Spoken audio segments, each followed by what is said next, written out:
नमस्कार दोस्तों, स्वागत है आप सबका आपके अपने चैनल मालती शर्मा पर। दोस्तों, करवा चौथ का व्रत आने वाला है। सबसे पहले तो मैं आप सबको बहुत बहुत शुभकामनाएं देती हूँ इस व्रत के लिए। भगवान की कृपा आपके घर परिवार पर बनी रहे, आपका सुहाग अमर रहे। दोस्तों, इस वीडियो में मैं आपसे कुछ ऐसी बातें शेयर करने जा रही हूँ जो करवा चौथ के दिन बिल्कुल नहीं करनी चाहिए। हमारे भगवान, हमारे बुजुर्ग इतने समझदार थे, उन्होंने समय को ध्यान रखते हुए वो सब नियम कानून बनाए। उन्होंने हमारे आराम का भी पूरा ध्यान रखा कि इस दिन व्रत रखकर हमें ज़्यादा काम नहीं करना चाहिए। पर कुछ बातें उन्होंने बताई कि हमें उनको बिल्कुल नहीं करना चाहिए, तो उनको हमें ज़रूर मानना भी चाहिए। बहुत सारे लोगों को मैंने देखा है, व्रत तो रख लेते हैं। एक ने देखा दूसरे को ये व्रत है, टीवी से देख के, कहीं से भी देख के व्रत शुरू कर दिया। लेकिन जब कोई उनको बताता है कि ये बातें नहीं करनी चाहिए, तो वो कहते हैं हमारे ऐसा नहीं होता। देखो, व्रत तो जो भी हमारे नियम बनाए हैं हमारे बुजुर्गों ने, वो सभी के लिए बनाए हैं। ये नहीं कि मेरे लिए कुछ और आपके लिए कुछ और। इसलिए कुछ ऐसी बातें हैं जिनको हमें बिल्कुल नहीं करना तो नहीं करना चाहिए। इसलिए उन बातों को ध्यान से सुनकर मान लेना चाहिए और उल्टे सीधे काम हमें जो नहीं करने चाहिए उनको छोड़ देना चाहिए। बस इतनी सी बात है। वो काम हम पहले भी कर सकते हैं, और एक दिन अगर हम कुछ काम नहीं करेंगे तो कोई फर्क पड़ने वाला भी नहीं है। अगर हमें कोई अच्छी बात बता रहा है उसको ध्यान से सुनना चाहिए। आज मैं आपको करवा चौथ में कुछ बातों का जो ध्यान रखना चाहिए उन्हीं के बारे में बताऊंगी। और उससे पहले, अगर आप मेरे चैनल पर नए हैं, आपने मेरे चैनल को अभी तक सब्सक्राइब नहीं करा तो कर लें, और पास में बने बेल बटन को दबाना भी ना भूलें, ताकि मेरे आने वाले वीडियो का नोटिफिकेशन सबसे पहले आपको मिले। नंबर 1, करवा चौथ का त्यौहार चौथ के दिन मनाया जाता है, और चौथ होती है गणपति जी की। इसलिए इस दिन सबसे पहले जब भी उठो नहा धोकर गणपति जी की पूजा करनी चाहिए। वैसे भी हमारे हिंदू धर्म में सबसे पहले, चाहे कोई व्रत हो या पूजा हो या पाठ हो, सबसे पहले हम गणपति जी को मनाते हैं। इसलिए इस दिन भी जब भी आप उठो नहा धोकर सबसे पहले सुबह गणपति जी की पूजा करनी है। उसके बाद गौरी माता की और करवा माता जी की पूजा करनी है। कथा सुनते समय भी इन बातों का ध्यान रखना है। ये त्यौहार मिलजुल कर मनाने का त्यौहार है। ये त्यौहार अकेले मनाने का त्यौहार नहीं है। ये इस त्यौहार को हर्षो उल्लास के साथ, ये बहुत पावन त्यौहार है, और इसको बड़े विधि विधान के साथ सब लोगों के साथ मिलकर मनाने का त्यौहार है। इसकी पूजा अकेले नहीं करनी चाहिए, घर में करो या किसी मंदिर में करो, लेकिन सब लोगों के साथ। अगर घर में देवरानी, जेठानी, सास, नंद हैं तो सब के साथ मिलकर इस त्यौहार को मनाना चाहिए। और या किसी मंदिर में जाकर आस पड़ोस की औरतें हैं सबके साथ मिलकर, क्योंकि हमें करवा पलटना होता है। अगर हम अकेले बैठकर ये त्यौहार मनाएंगे तो करवा कैसे पलटोगे। इसलिए हमें ये त्यौहार सबके साथ मिलकर, जब भी आप कथा सुने उसमें ज़्यादा नहीं तो 2-4 जितनी भी हो सके, क्योंकि हमें एक दूसरा इंसान इसमें ज़रूरी चाहिए। इससे हमारी खुशी और बढ़ जाएगी और हमारी पूजा भी बहुत अच्छे से होगी। नंबर 2, इस व्रत में माना जाता है कि इस दिन सुई, सिलाई, कढ़ाई नहीं करनी चाहिए। कुछ भी नहीं सिलना चाहिए, ना काटना चाहिए, यहाँ तक कि सुई में धागा भी नहीं डालना चाहिए। सब्जी भी नहीं काटनी चाहिए। अगर घर में कोई और इंसान है उससे सब्जी कटवा लो जिसने व्रत नहीं रखा। व्रत रख के हमें कोई भी चीज़, कोई ऐसा काम नहीं करना जिसमें धार वाली वस्तु का प्रयोग हो। हमें सुई, सिलाई, कढ़ाई, बुनाई सब कामों को इस दिन त्याग देना है। आगे पीछे करके रख लो जो आपको काम जरूरी है। इस दिन इन चीज़ों का प्रयोग नहीं करना। नंबर 3, हमें व्रत रखकर ध्यान रखना है कि अगर कोई सोया हुआ है तो उसको भी नहीं उठाना, चाहे वो आपके पति हैं या आपके बच्चे हों, किसी को भी नहीं कहना उठ जाओ। या तो आप अलार्म लगा दें या किसी दूसरे की ड्यूटी लगा दें अगर आपको उठाना पड़ता है बच्चों को। इस दिन सोए हुए इंसान को आपने आवाज़ नहीं देनी कि आप उठ जाइए। नंबर 4, इस दिन अगर हमसे कोई रूठा हुआ है तो हमने उसको भी नहीं मनाना।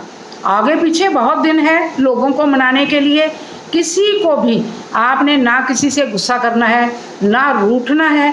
पर अगर पहले से ही आपसे कोई रूठा हुआ आपको मिल गया तो आप अच्छे से बोलिए, लेकिन आपको मनाना नहीं कि हमसे ये गलती होगी आप मान जाइए, कुछ भी नहीं, किसी रूठे हुए को नहीं मनाना। नंबर 5, इस दिन आपने किसी को कोई सफ़ेद, नीला या काले रंग की चीज़ का गिफ्ट नहीं देना। इस दिन नीले या काले कपड़े भी नहीं पहनने, ना किसी को कोई नीले ऐसे रंगों का गिफ्ट देना है, क्योंकि ये रंगों का त्यौहार है। इस दिन बहुत सुंदर सुंदर लाल, हरे, पीले कपड़े पहनने चाहिए और हमें किसी को से भी ना ऐसी चीज़ें लेनी है, ना किसी को देनी है, ना आपने अपने पति को भी ऐसी चीज़ें कोई देनी है जिसका रंग सफ़ेद हो। थाली में भी कोई मिठाई तक भी आपने ऐसा ध्यान रखना है कि सफ़ेद ना हो। बहुत मिठाइयाँ होती हैं रंग बिरंगी, वो आप रख सकते हैं, लेकिन सफ़ेद चीज़ थाली में आपने नहीं रखनी ताकि आपके व्रत का आपको पूरा पूरा फल मिले। नंबर 6, ये सौभाग्य बढ़ाने वाला व्रत है। ये आप अपने पति की लंबी उम्र के लिए व्रत रख सकते हैं ताकि आपका सौभाग्य बढ़े, आपके पति की लंबी उम्र हो। ये व्रत है तो भगवान का, हम भगवान को मनाते हैं। ये नहीं कि हम पति का व्रत रख रहे हैं, पति के लिए व्रत रख रहे हैं, पति का व्रत नहीं है। इसलिए पूजा पाठ बहुत शुद्धता से करनी चाहिए। 12 बजे के बाद भी ये व्रत भले ही हम खोल लेते हैं, लेकिन हमें ब्रह्मचर्या का पालन करना होता है और अगले दिन ही इस व्रत को हमें पूरा मानना है। ठीक है, इसलिए हमें बड़ी शुद्धता के साथ इस व्रत को रखना है और इन नियमों की पालना करनी है।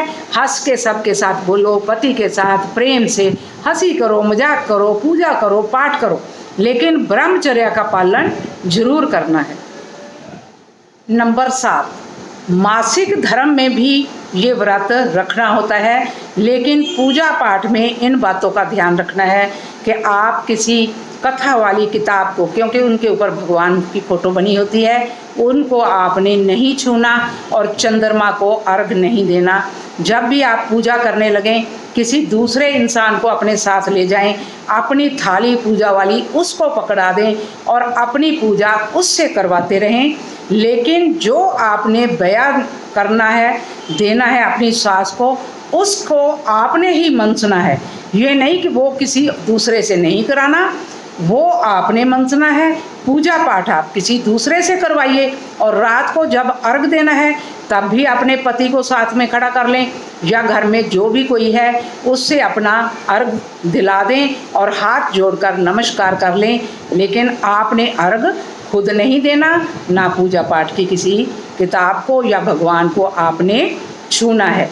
नंबर 8, गर्भवती महिला अगर है, करवा चौथ का व्रत उसका है, उसको भी तो रखना है, लेकिन उसको अपने बच्चे का भी ध्यान रखना है।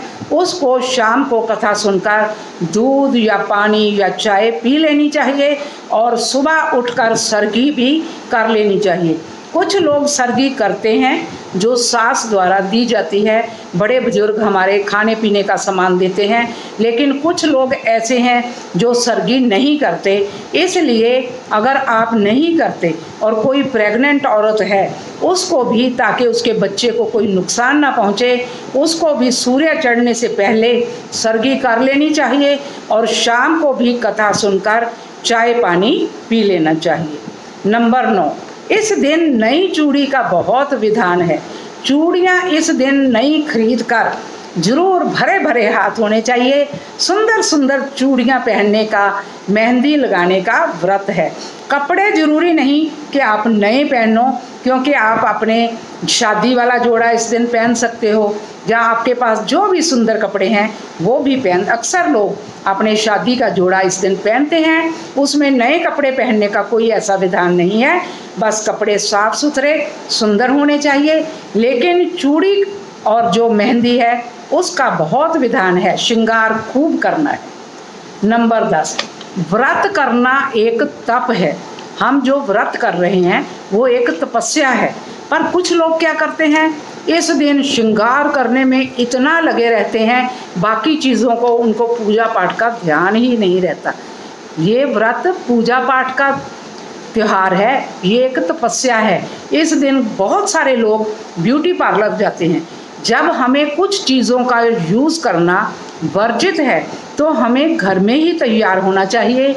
इस दिन बिल्कुल ब्यूटी पार्लर नहीं जाना चाहिए, क्योंकि जो चीज़ें वर्जित है वहाँ जाकर हम यूज़ उनको कर लेते हैं तो फिर हमारी तपस्या तो भंग हो गई। इसलिए हमें इस दिन ब्यूटी पार्लर में तैयार ना होके अपने आप घर में तैयार होना है। व्रत तो हम रख लेते हैं लेकिन नियमों की पालना नहीं करते। कुंवारी लड़कियां भी कुछ इस व्रत को करती हैं तो करना चाहिए, लेकिन कुंवारी लड़कियों को कुछ बातों का खास ध्यान रखना है। नंबर 1, उनको चंद्रमा की पूजा नहीं करनी, उनको तारे को अर्घ देकर व्रत खोल लेना है। नंबर 2, भले आपकी सगाई हुई है या आप अभी वैसे ही आप व्रत रख रहे हो, अच्छा पति मिले, आपको सुखी जीवन रहे, इसलिए कुंवारी लड़की भी इस व्रत को रख सकती है। पर उसको किसी का नाम लेकर इस व्रत को नहीं करना। सिर्फ भगवान से यही हाथ जोड़ना है, हे भगवान मेरी शादी यहाँ भी हो, मैं सुखी रहूँ, मुझे अच्छा पति मिले। क्योंकि कई बार सगाइयाँ भी टूट जाती हैं या लड़कियां किसी से प्यार करती हैं और उसके नाम का व्रत रख लेती हैं और बाद में उससे शादी नहीं हुई तो फिर, इसलिए कुंवारी लड़की को किसी के नाम से ये व्रत नहीं रखना। सिर्फ भगवान से प्रार्थना करनी है कि उसका आने वाला जीवन सुखी रहे और उसको अच्छा पति मिले। बस ये बातें हैं जो मैंने आपके साथ शेयर करी, जो करवा चौथ के लिए जिनका ध्यान रखना बहुत ज़रूरी है। मुझे उम्मीद है आप सब लोग इन बातों को बहुत ध्यान से सुनेंगे और इन पर अमल करेंगे। आज के लिए बस इतना ही, फिर मिलती हूँ एक अच्छी सी बात लेकर। हैप्पी करवा चौथ।